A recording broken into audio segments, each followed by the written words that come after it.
Penjemuran yang kita lakukan seperti ini akan salah fatal, dan ini membuat pada burung ini akan istilahnya burung ini sulit tampil di lomba, bahkan burung ini akan mudah stres.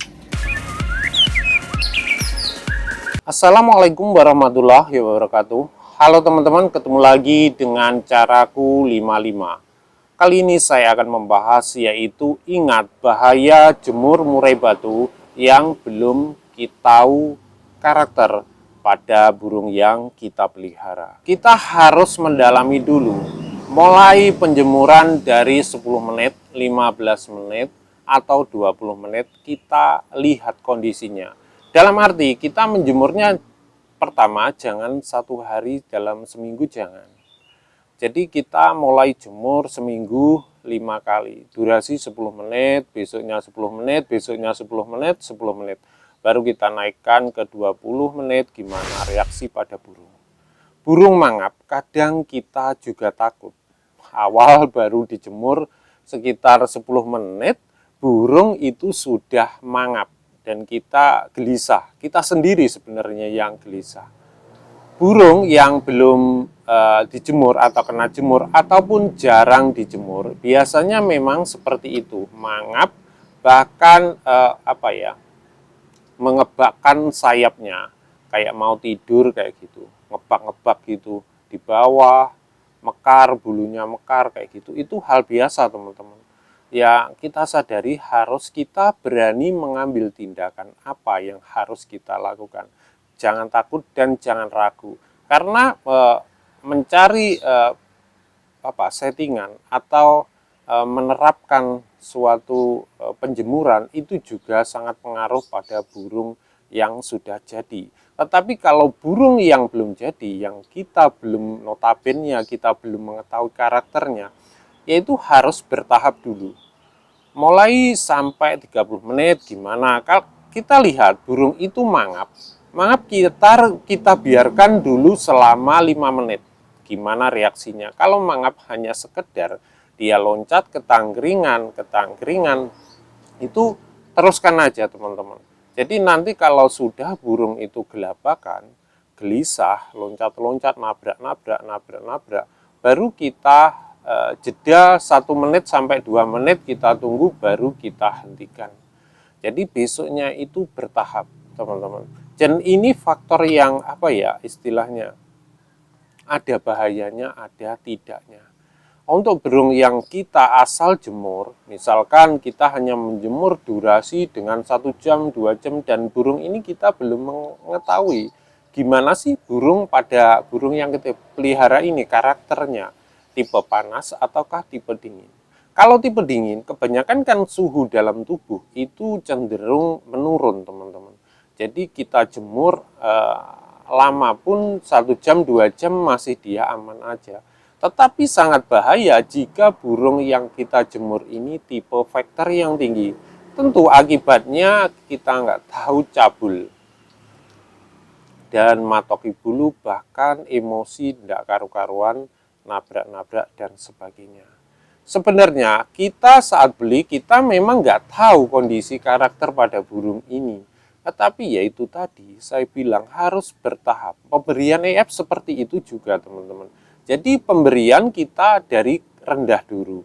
Karena kita beli itu burung kelihatannya saat kita beli burung itu keadaan biasa aja, diem. Mungkin kondisi pada burung saat itu stres atau gimana. Nah kita asal setelah kita beli, baru burung di rumah lama 2 minggu atau 3 minggu itu jadi vektornya jadi tinggi. Jadi ternyata ini burung ini tipe panas. Sedangkan kita sendiri nggak tahu, langsung kita jemur durasi yang sangat panjang. Nah ini akibatnya burung akan cabul teman-teman. Bisa cabul, bisa gelisah, bahkan untuk mengkondisikan di lapangan ini sangat sulit. Jadi sesuai porsi pada burung itu sangat menentukan karakter. Gimana Mas mengetahui karakter?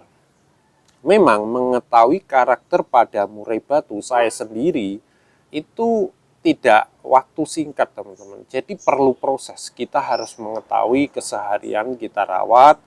Setelah itu nanti tingkat respon atau faktor pada burung itu akan kelihatan dan settingannya kelihatan.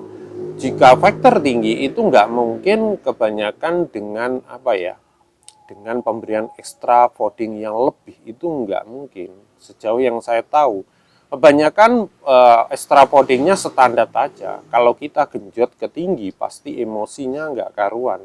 Dan faktornya pun nggak karu-karuan nanti, nggak akan tampil di lomba. Dan ini yang kita belum tahu ya teman-teman. Jadi harus menyelami karakternya dari rawatan kita, gimana reaksi burungnya. Kesehariannya kita kan tahu burung ini gimana toh, responnya mendengar suara dan sebagainya.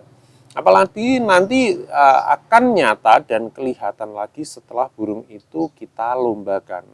Burung itu di lapangan gimana, faktornya bahkan setelah itu. Bahkan saat kita sampai di lapangan aja sudah mengetahui pada burung ini. Jika faktor tinggi, pasti dia retek itu keras teman-teman. Dan meskipun dia tidak berkicau, tapi dari tretekannya aja sudah kelihatan samar-samar bahwa burung ini tipe yang panas atau burung ini tipe yang dingin, dari ngeplaynya, bahkan dari spontannya mendengar saat di lapangan, saat di bawah belum kita naikkan. Akan nyata lagi setelah kita naikkan, ini baru kelihatan burung ini faktornya yang cepat responnya gini. Meskipun dia naik turun tapi dia responnya cepat. Beda kalau tipe dingin agak lambat, mungkin dalam dia pertengahan baru dia panas atau akhir baru panas, seperti itu. Dan hal lain di saat di bawah, burung yang tipe dingin itu ya perlu adanya pengablaan dulu untuk membuat burung panas atau penambahan EHF.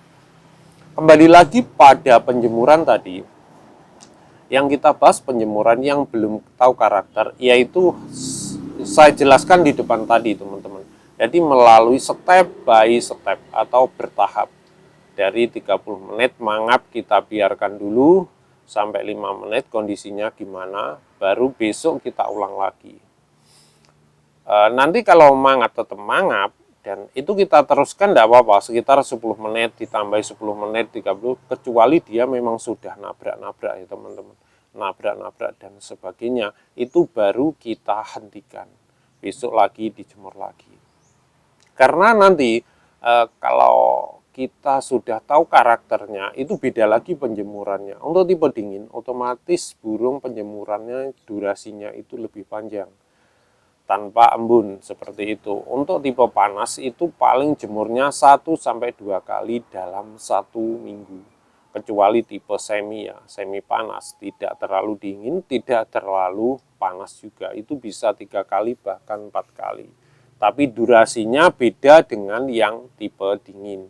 Misalkan tipe dingin 2 jam, untuk tipe yang semi itu paling sekitar 1 jam atau 45 menit, seperti itu teman-teman. Jadi saya bilang ini dampaknya dan bahaya, saya bilang ingat ini tujuannya yaitu teman-teman ya, kita belajar sama-sama. Saya sendiri juga masih belajar untuk merawat burung ini ya, meskipun kadang belajar sudah lama, tetapi saya juga perlu mengkaji dari burung-burung yang saya pelihara. Jadi kekurangannya seperti ini, penjemurannya harus kita tambahi atau kira kurangi. Dan itu nanti kita lihat di lapangan selanjutnya gimana, baru menerapkan nanti minggu depan atau 2 minggu lagi kita terapkan lagi untuk rawatan, baru dicoba lagi gitu teman-teman. Jadi memang tidak singkat, men-setting atau melatih burung itu tidak singkat, perlu proses pada burung. Kadang kita tidak tahu penjemuran yang kita lakukan seperti ini akan salah fatal, dan ini membuat pada burung ini akan istilahnya burung ini sulit tampil di lomba, bahkan burung ini akan mudah stres. Burung yang kita jemur ini dalam kondisinya kukruk atau burung ini gembung, bahkan berak kapur seperti itu, bahkan batuk, ini sangat tidak saya sarankan untuk dijemur. Jadi harus diobati dulu, disembuhkan, baru kita melakukan penjemuran. Mungkin dari teman-teman mempunyai pengalaman yang berbeda, silahkan ditulis kolom komentar atau ada yang ditanyakan. Teman-teman silahkan lihat juga di deskripsi saya, itu saya cantumkan nomor WhatsApp. Jadi bisa WA aja, untuk telepon saat kondisi saya kosong itu saya terima, karena komentar sangat banyak sekali dari teman-teman. Terima kasih dan saya membantu teman-teman, semoga juga bermanfaat. Terima kasih telah menonton dan semoga teman-teman semuanya Kicau Mania sehat walafiat dan dimudahkan rezekinya. Berbagi ilmu itu indah. Wassalamualaikum warahmatullahi wabarakatuh.